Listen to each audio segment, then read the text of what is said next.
오늘은 교사주일입니다. 이 시대에 가르칠 자녀들이 있다, 아이들이 있다. 참 감사한 일이죠. 또 동시에 그 자녀들을, 그 아이들을 가르쳐 주실 선생님들이 계신다. 참으로 감사한 일입니다. 우리가 잘 알고 있듯이 이 시대에 특히 우리나라의 상황 어떻습니까? 점점 인구가 줄고 있습니다. 아이들이 없어지고 있습니다. 학교도 점점 폐교되고 있습니다. 교회도 마찬가지죠. 교회에 주일학교 없는 교회들이 점점 늘어나고 있다는 것이에요. 이런 맥락에서 우리가 자녀들을 볼 수 있고 자녀들의 노는 소리, 웃는 소리, 그러니까 그들을 볼 수 있다는 건 참 복이라는 생각을 하게 됩니다. 우리 주일학교 선생님들, 그분들은 어떤 분들일까요? 또 근본적으로 교사라고 하는 이 직분은 어떤 것일까요? 우리가 바라보는 교사라는 분들, 그 직분 말고 성경에서 우리에게 가르쳐 주시는 교사 선생님들, 그리고 그 직분에 대해서 오늘 우리 한번 생각해 보려고 합니다. 오늘 본문 한번 보시죠. 예수께서 나오사 큰 무리를 보시고 그 목자 없는 양 같음으로 인하여 불쌍히 여기사 이에 여러 가지로 가르치시더라. 앞에 큰 무리, 여기서는 당연히 유대인들의 그 무리겠죠. 그러나 이 큰 무리는 확장하면 인류라고 말해도 틀리지 않습니다. 인류. 큰 무리를 보시고 그 목자 없는 양 같음으로 인하여 예수님이 보신 이 큰 무리, 인류, 다시 말하면 예수님이 보신 하나님 없는, 하나님을 떠난 모든 사람들의 모습이 어떻다고 지금 말씀하시죠? 목자 없는 양 같다. 다르게 말하면 돌봄이 전혀 없는, 늘 위험에 노출되어 있는 그런 아이와 같다. 그런 사람들이다. 예수님이 어떻게 반응하시죠? 불쌍히 여기사. 불쌍히 여기신 것으로 그치지 아니하시고 예수님이 그 다음에 어떻게 반응하십니까? 이에 여러 가지로 가르치시더라. 큰 무리를 보시면서, 아니 인류, 목자 없는 양 같은, 돌봄이 전혀 없는, 방치된 그런 어린아이와 같은 인류를 보시면서 긍휼히 여기시고 불쌍히 여기시면서 이에 대한 예수님의 처방은 무엇입니까? 가르치셨다라는 것이에요. 오늘 본문에서 그들을 불쌍히 여기시면서 무엇을 주셨다가 아닙니다. 가르치셨다라는 것이에요. 가르치심, 우리의 입장에서 말하면 배움이죠. 여러분, 우리가 배움의 가치 잘 아십니까? 우리 민족은 특별히 이 부분에 대해서 더 잘 알고 있죠. 배워야 산다. 배워야 사람답게 산다. 우리 부모님들 그야말로 소 팔고 땅 팔아 어떻게 하든지 우리 자녀들 교육을 시켜보려고 애썼던 것, 우리의 참 어떻게 보면 자랑스러운 그런 전통 모습 아니겠습니까? 가르침을 받게 하셨다. 배움을 얻게 해 주셨다라는 것이에요. 여기서 우리가 이런 이해를 갖게 됩니다. 이런 맥락에서 배움은 부모님들이 자녀들에게 줄 수 있는 모든 것을 얻게 하는 방법이셨다라는 거예요. 모든 것을 주시는 방법이셨다라는 것이에요. 그렇죠? 이 가르침이라는 것, 부모님들이 자녀들에게 줄 수 있는 그 모든 것을 주는 방법, 그렇죠? 모든 것을 얻게 하는 방법이 바로 이 교육이라는 것, 가르침이라는 것을 부모님도 알고 오늘 본문에서 예수님이 이것을 알고 그렇게 처방을 주고 계신다는 거예요. 우리가 보고 있는 이 본문, 이 말씀에서 우리가 주목하고자 하는 것은 예수님은 하나님의 아들이시고 구원자이시지만 동시에 가르치시는 선생님이셨다, 교사이셨다라는 사실이에요. 예수님이 하셨던 일을 우리 교사 선생님들이 지금 하고 계시는 거예요.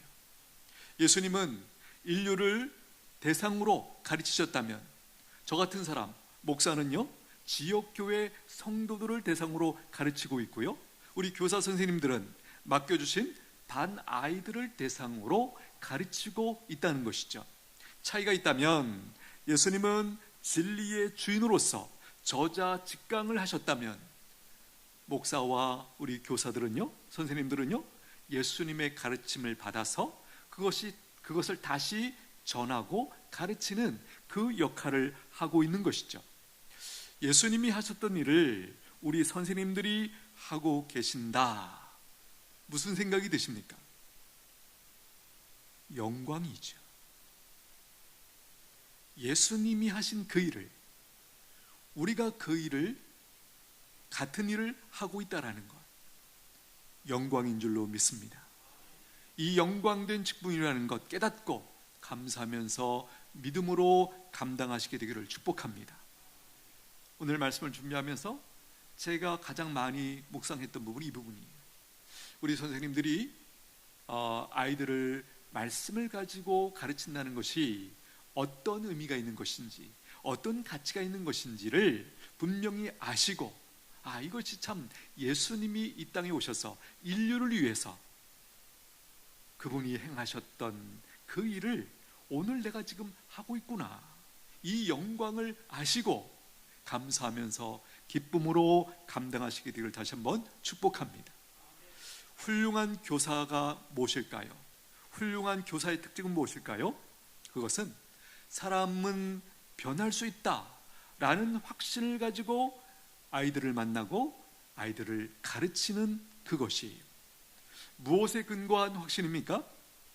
교사인 내가 주는 사랑으로가 아니라 하나님께 받은 사랑으로 사랑할 때 아이가 변하는 것이 가능하다라는 것을 믿고 알고 그것을 확신하는 그런 교사입니다. 교사인 내가 가르치는 지식이 아니라 진리이신 하나님의 말씀을 가르칠 때 아이가 변하는 것이 가능하다라는 것을 알고 믿는 그 확신 가운데 가르치는 교사죠.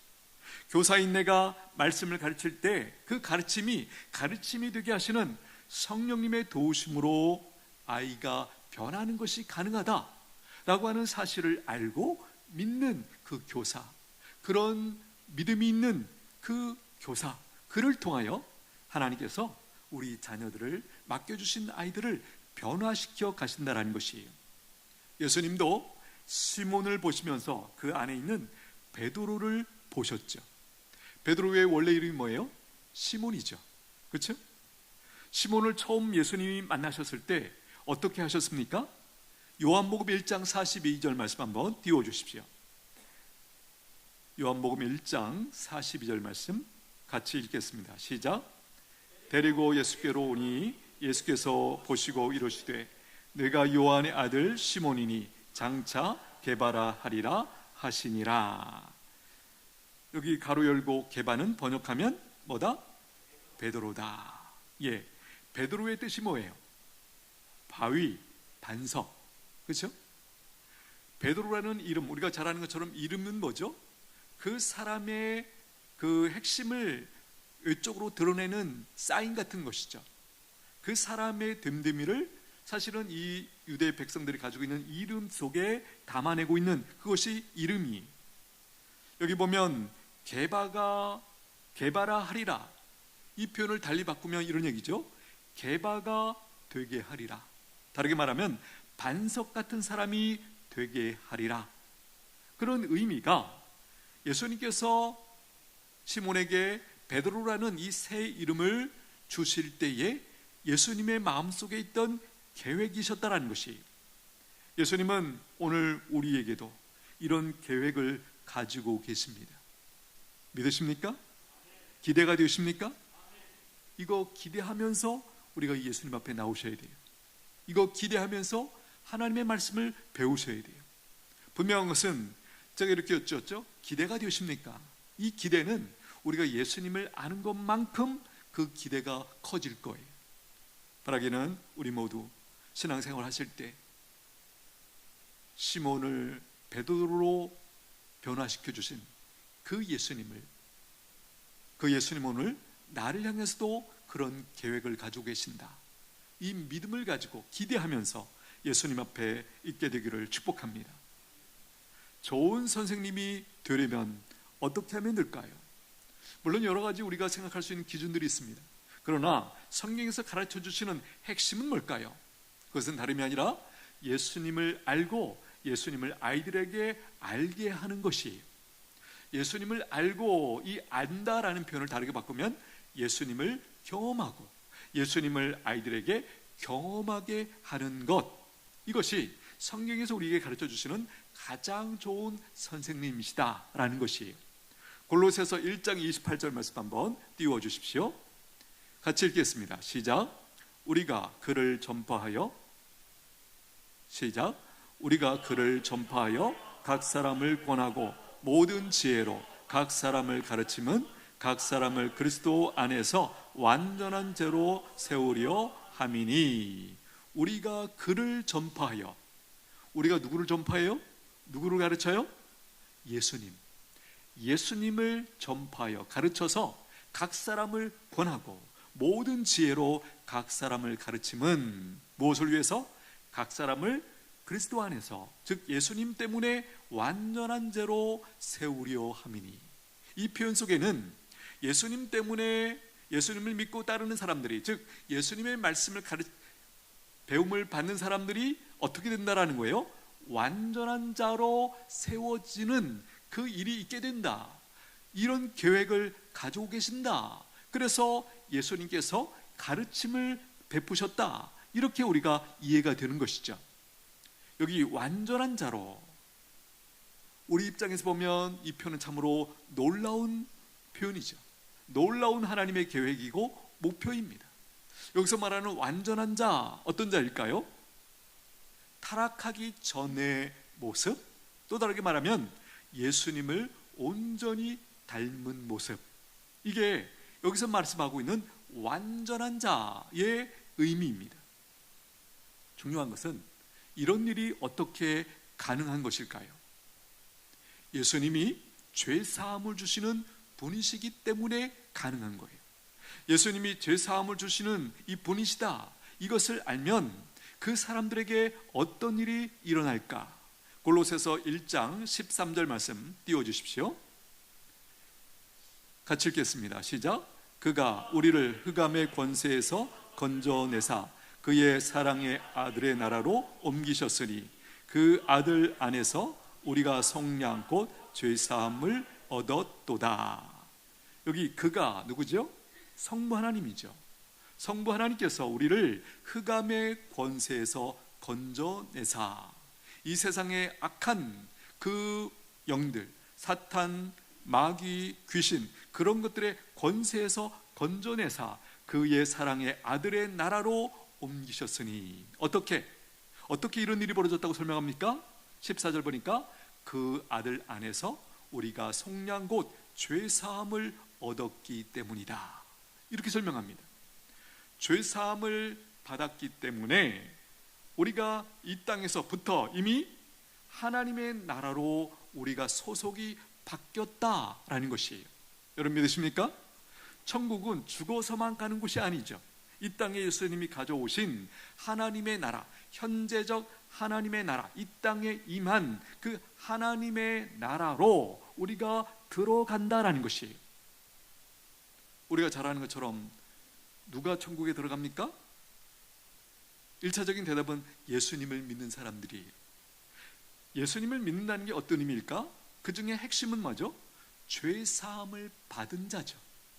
예수님을 믿음으로 그분이 내 죄를 대신 지시고 나 대신 내가 죽어야 할 그 십자가에 죽으셨다, 그래서 내 죄를 다 해결해 주셨다, 용서해 주셨다, 그 사실을 믿을 때 우리가 죄사함을 얻고 바로 하나님의 나라로 들어가는 것이죠.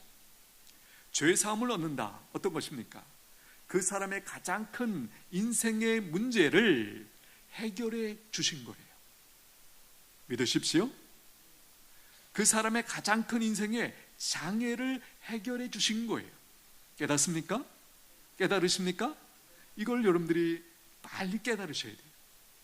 성경에서 가르쳐 주시는 진리죠. 우리 인생, 겉으로 볼 때 뭐 당장 먹을 것이 없고 입을 것이 없고 뭐 잘 곳이 없고 어떤 해결해야 할 문제가 있고 많이 있지만, 성경이 우리에게 가르쳐 주는 진리는 모든 인생들의 앞에서 예수님께서 인류를 보시면서 목자 없는 양 같음을 인하여 불쌍히 여기셨다. 왜 목자 없는 양 같은 그런 상태가 되었습니까? 바로 죄를 범함으로 하나님을 잃어버렸기 때문이었죠. 목자이신 주인이신 하나님을 잃어버렸기 때문에 그와 같은 형편에 놓이게 된 것 아니겠습니까? 이런 맥락에서 인생의 가장 큰 문제는 무엇인가? 바로 죄다라는 것이에요. 우리가 잘 아는 것처럼 이 죄 때문에 우리가 살아가면서 경험하는 모든 고통, 고난, 아픔, 상처, 그 모든 것들이 근본적으로 이 죄 때문에 우리에게 일어났다. 성경이 그렇게 가르쳐주고 계시는 거예요. 예를 들면 우리는 더 좋은 아버지, 더 좋은 어머니, 더 좋은 자녀, 뭐 형, 누나, 언니, 친구가 되고 싶어 합니다. 그런데 왜 잘 안 될까요? 지식이 없어서? 아니죠. 돈이 없어서? 아니죠. 핵심은 뭐죠?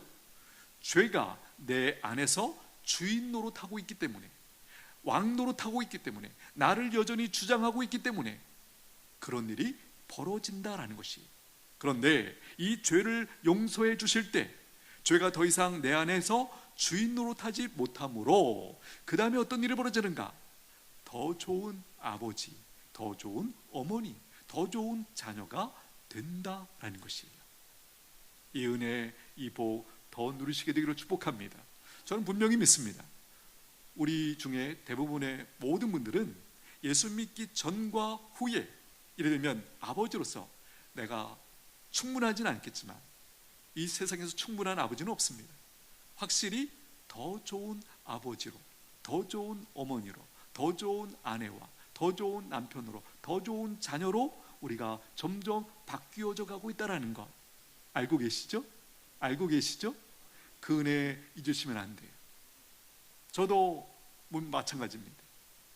확실히 저는 말하기가 좀 부끄럽지만 확실히 예수 믿기 전과 후에 제가 더 좋은 아들이 되어가고 있습니다. 지금도 마찬가지, 진행 중이죠. 더 좋은 남편이 되기 위해서 하나님 앞에 은혜를 구하고 있고, 그렇게 점점 느리지만 되어가고 있다는 것 감히 고백할 수 있습니다. 우리 모두의 고백인 줄로 믿습니다. 어떻게 예수님 때문에 완전한 자가 됩니까? 예수님이 창조주이시기 때문입니다. 골로새서 1장 16절 말씀 한번 띄워주십시오. 읽겠습니다.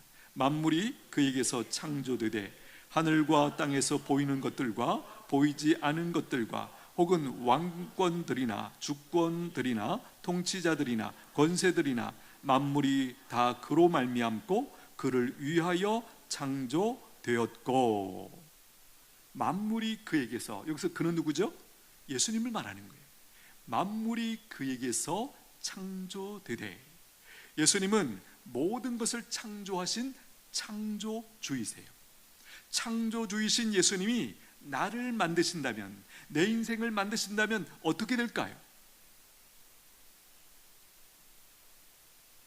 우리가 세상에서 좋은 선생님을 만나면 그 아이가 바뀐다, 이런 예들 우리가 볼 수 있지 않습니까? 그런데 그 만난 선생님이 예수님이라면, 창조주이신 예수님이라면 우리의 인생이 어떻게 될까? 에베소서 2장 10절 말씀 띄워주십시오. 같이 읽겠습니다. 시작. 우리는 그가 만드신 바라 그리스도 예수 안에서 선한 일을 위하여 지으심을 받은 자니, 이 일은 하나님이 전에 예비하사 우리로 그 가운데서 행하게 하려 하심이라. 우리는 그가 만드신 바라. 여기 만드신 바, 이 표현은 걸작품이라는 뜻이죠. 영어로 마스터피스라고 하는 이 걸작품이라는 의미를 여기 담고 있는 것이에요. 여러분, 여기서 표현하는 것은 만드셨다라는 거예요. 이미 만드셨는데 우리가 그것을 충분히 지금 느끼지 못하죠. 뭔가요? 점점 확인해 가고 있는 과정 중에 있죠. 여러분, 예를 들면 이런 거예요. 어떤 작품을, 어떤 그 구조물을 이렇게 만약에 만들잖아요. 그러면 그걸 만들 때 그냥 만드는 것이 아니라 뭘 씌우거나 뭐 굽거나 하여간 뭐 그런 식으로 우리가 만들지 않습니까? 그것을 만들었을 때는 그 겉으로만 보면 지저분해요. 근데 그것을 하나하나 뭔가 또 정리하죠. 떼어내고 더러운 것들, 뭐 흙이나 이런 것들도 떼어내면 맨 끝에 맨 마지막에 정말 의도했던 그 걸작품이 빛을 반짝반짝하면서 드러나죠. 오늘 우리도 마찬가지예요. 오늘 이 말씀에 의하면 이미 만드셨대요. 근데 지금 우리가 소위 말하는 성화라는 과정, 예수님을 닮아가는 과정은 바로 우리에게 덕지덕지 묻어있는 그런 것들을 지금 떼어내고 있는 과정 중이에요. 시간이 좀 걸리죠. 그럼 분명한 것은 언젠가 우리가 어떤 존재와 같이 결국 드러나죠? 예수님과 같은 존재로, 예수님을 닮은 존재로 언젠가 우리가 결국은 드러나게 된다. 성화 다음의 단계가 뭐죠? 영화라는 단계가 바로 그 단계죠. 고린도후서 5장 17절 말씀 띄워주십시오. 같이 읽겠습니다. 시작. 그런즉 누구든지 그리스도 안에 있으면 새로운 피조물이라 이전 것은 지나갔으니 보라 새 것이 되었도다. 이 말씀을 받는 고린도 교회 성도들이 깨끗하고 완전한 성화된 그런 상태입니까? 아닙니다. 우리와 별다르지 않은, 여전히 죄를 짓고 넘어지고 시기하고 질투하고 싸우고 하는 그런 모습들이 여전히 있어요. 근데 그들을 향해서 이 진리를 선포하는 것이에요. 누구든지 그리스도 안에 있으면, 너희들이 비록 지금 현재 그러할지라도 너희들의 소속이 분명히 그리스도 안에 들어온 사람들이라면 너희는 이미 새로운 피조물이라. 기억해야 된다. 옛날 것은 지나갔다. 보라 새 것이 되었도다. 여러분, 이것을 보는 거예요. 보십시오. 앞에서 인용했던 예수님이 처음 만났던 시몬을 뭘 어떻게 이름을 붙여주셨어요? 베드로라 하리라, 게바라 하리라. 베드로가 될 것이다. 그 지금 현재 있는 베드로는 모습이 어때요?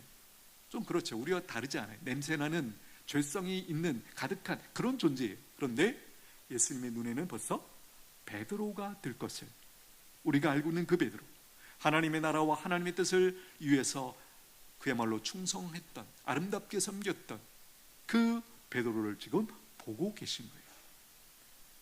여러분, 시몬이 그리스도 안에서 베드로가 된 것처럼 오늘 우리도 그런 존재가 되었다는 사실을 깨닫고 믿으시게 되기를 축복합니다. 아이들에게 성경을 가르치는 모든 교사들의 목표가 무엇입니까? 이렇게 정리할 수 있습니다. 그 아이들을 하나님을 경유하는 사람으로 만드는 것이에요. 모든 기독교 교육, 성경 교육의 핵심 목표는 이것입니다. 하나님을 경유하는 사람으로 만드는 것이다. 잠언 14장 말씀 한번 띄워주십시오. 같이 읽겠습니다. 시작. 여호와를 경유하는 자에게는 견고한 의뢰가 있나니 그 자녀들에게 피난처가 있으리라. 여호와를 경유하는 것은 생명의 샘이니 사망의 그물에서 벗어나게 하느니라. 아멘. 여호와를 경유하는 자에게는 견고한 의뢰가 있나니, 이 견고한 의뢰, 다르게 말하면 안전한 요새가 있다. 자기를 안전하게 온전히 맡길 수 있는 그런 장소, 그런 안전처, 피난처가 있다라는 거예요. 그들의 자녀들에게는 뭐가 있다? 피난처가 있다. 그 자녀들에게도 피난처가 있게 된다는 거예요. 왜? 부모에게 자녀가 속해 있는 자들이기 때문에. 부모가 견고한 의뢰가 있다는 것은 곧 자녀들도, 그 자녀들도 그 견고한 은혜를 누리게 되는 거죠. 안전한 요새를 누리게 되는 것이죠. 여호와를 경외하는 것은 생명의 샘이니 사망의 그물에서 벗어나게 하느니라. 우리 마음 가운데, 우리 자녀들의 마음 가운데 하나님을 경외하는 마음이 있다. 어떻게 돼요? 사망의 그물에서 벗어나게 한다. 누가 떠오릅니까? 요셉이죠. 요셉. 그 왕성한 젊은 시기에, 혈기가 왕성했을 때, 성적으로도 욕구가 강한 그 시기에 그야말로 그 주인집 아주머니가 완벽한 상황을 만들어 놓고 유혹을 했을 때 그가 어떻게 거기서 벗어날 수 있었습니까? 그가 하나님을 경외했기 때문이지, 하나님을 두려워했기 때문이지, 하나님을 사랑했기 때문이죠. 하나님이 지금 보고 계시는데 내가 어떻게 범죄하리요? 그게 중심에 있었기에 거기서 능히 벗어난 줄로 믿습니다. 이 표현이죠. 사망의 그물에서 벗어나게 하리라. 분명한 것은 하나님을 경외하면 성경에 약속된 모든 복을 받아 누리게 되는 줄로 믿습니다. 디모데후서 3장 15절, 우리가 잘 아는 말씀이죠. 또 어려서부터 성경을 알았나니 성경은 능히 너로 하여금 그리스도 예수 안에 있는 믿음으로 말미암아 구원에 이르는 지혜가 있게 하느니라. 모든 성경은 하나님의 감동으로 된 것으로 교훈과 책망과 바르게 함과 의로 교육하기에 유익하니 이는 하나님의 사람으로 온전하게 하며 모든 선한 일을 행할 능력을 갖추게 하려 함이라. 하나님의 사람으로 우리도 포함되고 우리 자녀들도 여기 들어가죠. 그들을 온전하게 하며 모든 선한 일을 위해 행할 능력을 갖추게 된다. 예수를 믿으면서 가장 큰 변화 중에 하나 무엇입니까? 우리의 쓰임새가 바뀌었다라는 거예요. 선한 일을 위하여. 할렐루야. 여호수아 1장 8절 말씀 한번 띄워주십시오. 같이 읽겠습니다. 시작. 이는 율법책을 내 입에서 떠나지 말게 하며 주야로 그것을 묵상하여 그 안에 기록된 대로 다 지켜 행하라. 그리하면 내 길이 평탄하게 될 것이며 내가 형통하리라. 존 워너메이커 한 번쯤 들어보셨죠? 미국의 백화점 왕이라는 별명을 가지고 있는 사람이에요. 이 사람은 정규 교육을 받지 못한 사람이죠. 이 사람에 대한 기사를 책에서 보았습니다. 한번 들어보십시오. 84세였던 1921년 사업가로서 60년을 맞는 기념 행사에서 한 기자가 그에게 질문을 던졌다. 회장님, 지금까지 투자한 것 중에서 가장 성공적인 투자는 무엇이었습니까? 그는 답변을 마음속에 담고 있었다는 듯 한치의 머뭇거림도 없이 이렇게 대답했다. 내가 10살 때 최고의 투자를 한 적이 있지요. 그때 나는 $2.75를 주고 예쁜 가죽 성경 한 권을 구입했어요. 이것이 내 인생에 있어서 가장 위대한 투자였습니다. 왜냐하면 그 성경이 오늘의 나를 만들었으니까요. 기자가 다시 물었다. 그렇다면 성경만 구입하면 성공할 수 있나요? 그렇지 않습니다. 먼저 하나님을 알고 말씀을 실천해야지요. 하나님을 신뢰하고 즐겁고 기쁘게 일하다 보면 성공은 어느새 자신의 곁에 다가와 있게 됩니다. 더 설명이 필요 없죠? 이 워너메이커는 미국의 23대 대통령이었던 벤자민 해리슨 대통령으로부터 장관직을 맡아달라는 요청을 받습니다. 당신의 탁월한 경영 솜씨를 발휘해서 최신부 장관을 맡아주십시오. 워너메이커는 한마디로 거절했다. 나는 주일 성수와 주일학교 교사로 봉사하는 일을 무엇보다 소중하게 생각합니다. 만약 장관직을 수행하는 일 때문에 주일 성수와 교사 일을 못한다면 받아들일 수 없습니다. 해리슨 대통령은 주일 성수와 주일학교 교사직을 지속할 수 있도록 해주겠다는 약속을 했고 그제야 그는 최신부 장관직을 수락했다. 그리고 매주 토요일이면 기차를 타고 워싱턴에서 고향 필라델피아로 내려가 주일 성수를 하고 주일학교 아이들을 가르쳤다. 무슨 생각이 드세요? 적어도 이분은 그 교사, 아이들에게 하나님의 말씀을 가르치는 그 교사라는 그 직분이 얼마나 영광스러운 직분인지 그가 깨닫고, 우리 시대로 어느 시대나 마찬가지죠. 장관직을 대통령이 맡기겠다. 그야말로 받지 않을 사람 누가 있겠습니까? 그렇죠? 그런데 이 사람은 혹시 내가 그 장관직 수행하다가 주일 성수와 이 가르치는 교사의 일을 못할까봐 저는 두렵습니다. 그래서 수락하는 것이 어렵습니다. 그야말로 대통령과 일종의 딜을 한 것이죠. 분명한 것은 이 사람이 교사의 영광을 알았다라는 것이, 하나님의 말씀을 가르치는 일에 있어서 우리의 노력에 대한 가장 값진 보상은 무엇일까요? 노력 끝에 얻게 되는 그 무엇이 아니라 그 과정에서 만들어지는 우리 자신의 모습일 것입니다. 이 은혜 깨닫고 사모하고 누리시게 되기를 축복합니다. 우리가 예수님의 제자라면 그분을 따라가야 됩니다. 모든 영역에서 예수님을 따라가고자 하는 그 사람들이 바로 예수님의 진정한 제자죠. 예수님을 따라간다는 것은 예수님께서 가지셨던 목표, 그리고 그분이 행하셨던 일들을 그대로 나의 일로 삼고 행한다는 뜻입니다. 여러분, 그렇게 하고 계십니까? 다음 주일에 행복 축제가 있습니다. 전도라는 것, 예수님께 전도는 어떤 것이었을까요? 마가복음 1장 38절 말씀 한번 띄워주십시오. 같이 읽겠습니다. 시작. 이르시되 우리가 다른 가까운 말들로 가자. 거기서도 전도하리니 내가 이를 위하여 왔노라 하시고. 전도에 대해서 예수님이 하시는 말씀이에요. 내가 이를 위하여 왔다. 예수님이 이 땅에 오신 목적이고 사명이라고 말씀하고 있습니다. 우리가 가장 원하는 것이 무엇입니까? 여러 가지로 우리가 표현할 수 있지만 그 중에 하나, 이런 표현이 가능하겠죠? 하나님이 함께 하시면 좋겠습니다. 하나님께서 나와 동행하신다면 우리는 두려워하거나 걱정할 것이 전혀 없죠. 이 세상에서 하나님의 함께 하심을 가장 많이 충만하게 누렸던 사람이 누굴까요? 예수님이십니다. 예수님께서 어떻게 하나님의 함께 하심을 충만하게 누렸던 것일까? 요한복음 8장 29절 말씀 띄워주십시오. 읽겠습니다. 시작.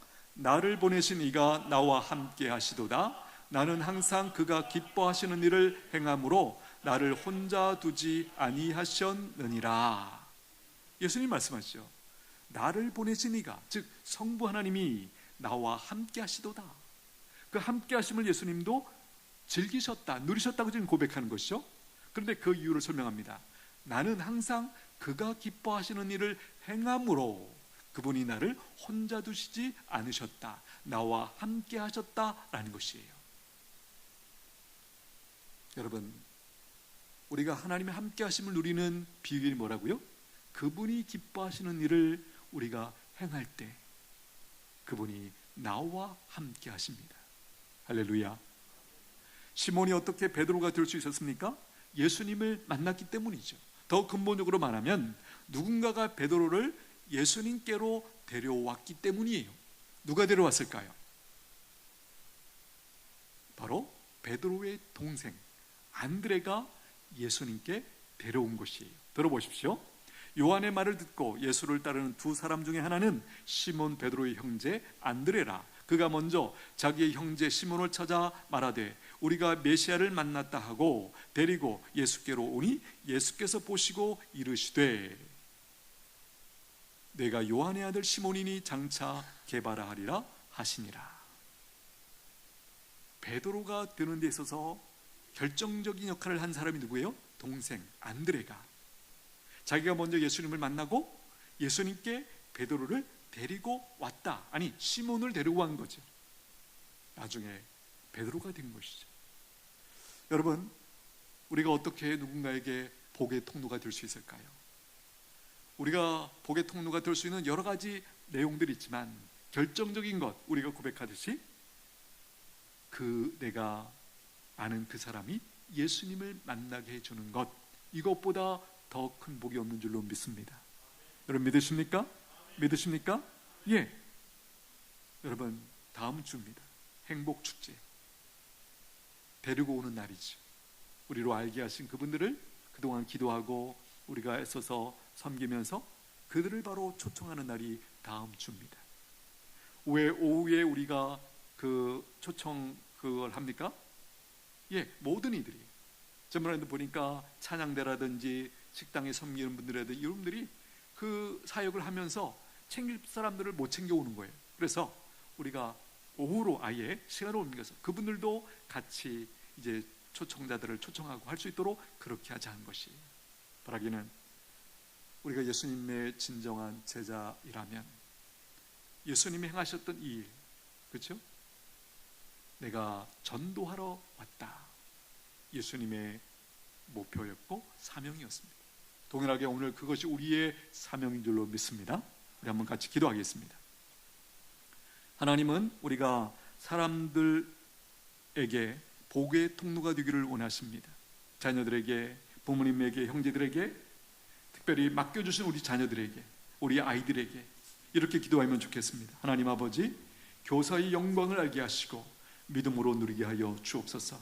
우리로 알게 하신 아이들에게, 자녀들에게, 부모님께, 지인들에게 복의 통로가 되게 하여 주옵소서. 그들을 예수님께로 데려올 수 있도록 주님 저희를 사용하여 주옵소서. 우리 잠시 한번 같이 기도합니다.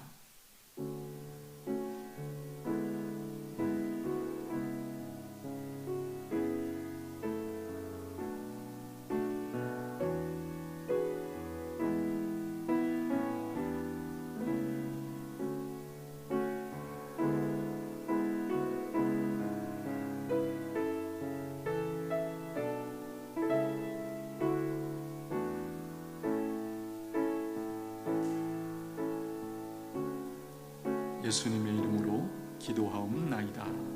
아멘. 찬송가 216장 올려드립니다.